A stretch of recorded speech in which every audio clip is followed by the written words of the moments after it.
absolutely nothing that it was commanded by Yahuwah was or is actually promoted by this magisterium that became Christianity. He did not command them to do a single thing that they practiced. And that was admitted on the radio, 30-something years ago when I was listening to it, and I was awakening to this fact that a pastor was on the radio saying that nothing we do was ever commanded by Yahuwah. It's all tradition. And instead, they're following pagan customs. And here's some of them. Sunday, steeples, pillars, stupas, obelisks, bells, vestments of the Mithraic priesthood. That's the Dagon mitre, the stoles, and the augury staves that they wear. You know, they have these little things that have to do with birds, you know. That's what that curled thing is that you see these Catholic bishops holding. It's actually from a pagan thing about birds, you know. Watch the birds and that'll tell us stuff. Well, how about holy water? Well, that comes from the Ganges, Eastern mysticism.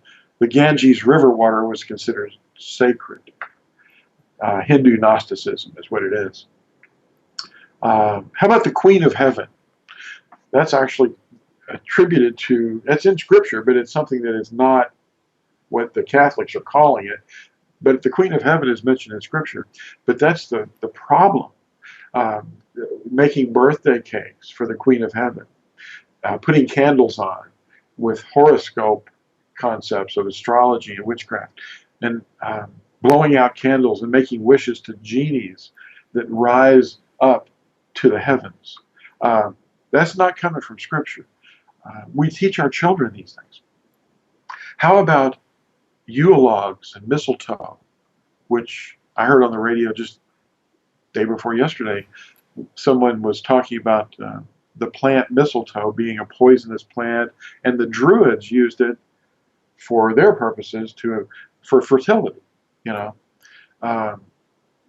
Then there's beads and counting prayers, repetitive prayers, and on rosaries. Where's that in Scripture?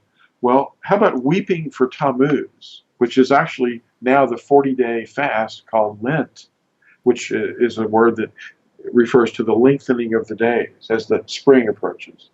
The lengthening of days was called Lent. And ashes on your forehead. Well, Hindus were doing that long ago. It's part of that Gnosticism. Putting ashes on your forehead and putting a symbol of Tammuz on there as well. People don't know that the crux symbol is the solar item. I mean, it is the thing that all the pagans used as a symbol for their sun worship. And it was brought in during the 4th century, the late 4th century.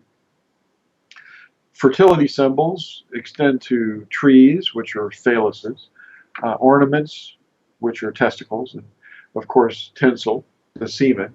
The wreath is the vagina, and the ribbon, of course, is the fresh birth canal, bleeding, I guess.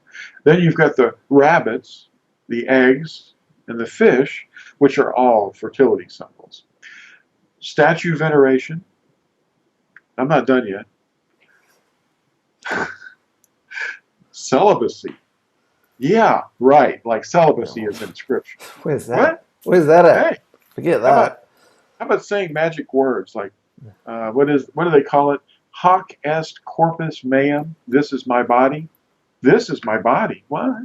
You know. Well, aren't we his body? You know, the ones that he indwells. The object that they kneel down to in the monstrance is a round solar disc. You know, Egyptian-looking thing. You know, with a moon under it, actually. But what do they say?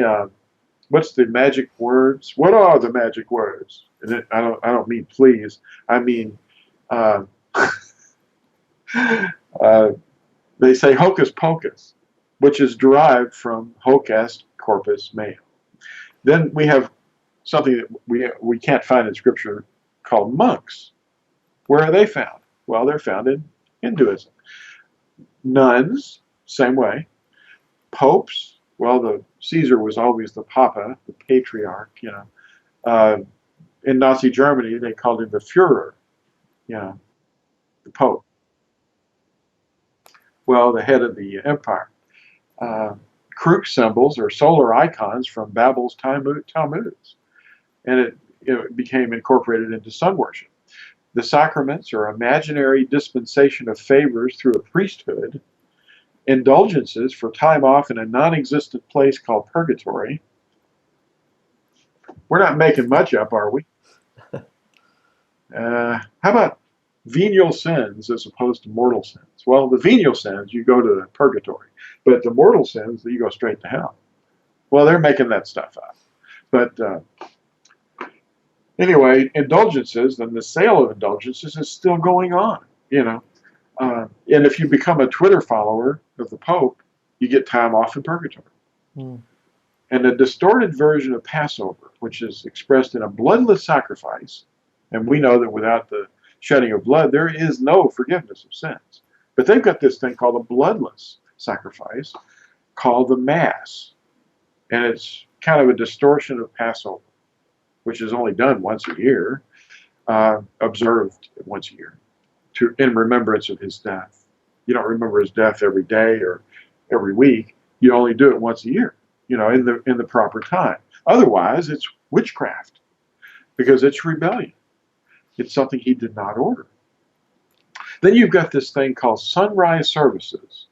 And then what's the sunrise services about? Well, they say it's about the resurrection. But in fact, it's more about Easter, which is actually the name of the Earth Mother. Easter. Anybody can look this up. It's a confusion of first fruits is what it really is, because first fruits is what Yahushua was fulfilling when he resurrected. And it wasn't at sunrise. It was actually at sunset, and he was just seen for the first time at dawn, a little before dawn. But Yahushua's resurrection fulfilled the early harvest called Bikurim. And December 25th was the original Nautilus Sol Invictus, the birth of the sun. And it was confused in the year 525 with the so-called birthday of Yahushua, who was actually born around 4 to 5 BCE during Sukkoth or Tabernacles. It was in the fall. It was in the 7th month. And it was all these things were done to concentrate power in the teaching authority of the clergy over the nobility and the laity, which are the two other estates. You've got the clergy and the nobility and the commoners, the laity, the lay people. And they invented new dogmas all over the place, just all through time, to continue in some power play, you know, to keep control. And they were all invented out of imaginations. And not a single thread of truth remains. Everything that is done and seen is not what Yahuwah ordered. It was cleansed of everything. Now, billions are following a religion of men's traditions based on pagan practices. What do you think that's going to? You think that's going to get them into any trouble with the Creator?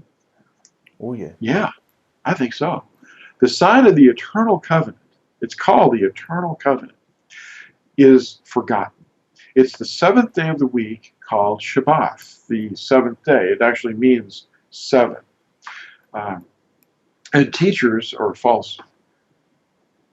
Well, people that tell the truth, the teachers that are telling the truth, are still a little flock, but the broad path is well funded with a misused tithe that's intended to go to the widow, the fatherless, the foreigner, and the priesthood of Yisrael, or Israel.